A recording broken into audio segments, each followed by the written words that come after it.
ഇത് നമ്മൾ മിനറൽ വാട്ടറിൻ്റെ ബോട്ടിൽ രണ്ടായിട്ട് കട്ട് ചെയ്ത് ഒരു ഭാഗം തൂക്കിയിട്ട് അതിൽ നട്ടിരിക്കുന്ന ഇഞ്ചികളാണ്. എല്ലാം നല്ലതുപോലെ ചെനപ്പുകൾ വന്ന് നല്ല ഹെൽത്തിയായിട്ട് വളരുന്നുണ്ട്. മൂട്ടിൽ ചപ്പ് ചവറുകളും കൂട്ടി ചാണകവും ഗോമൂത്രവും കൂടി കലക്കി ഒഴിച്ചു കൊടുക്കുമ്പോൾ ഇഞ്ചിക്ക് നല്ല വിളവ് കിട്ടും.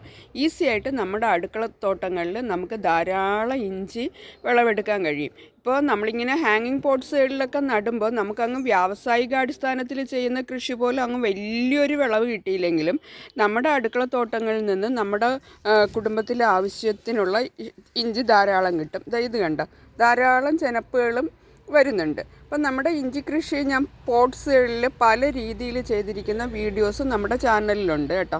അപ്പം നമ്മളെ ചാനൽ സബ്സ്ക്രൈബ് ചെയ്യാതെ കാണുന്നവരെല്ലാവരും ഒന്ന് സബ്സ്ക്രൈബ് ചെയ്ത് എല്ലാ വീഡിയോസും ഒന്ന് കാണണേ.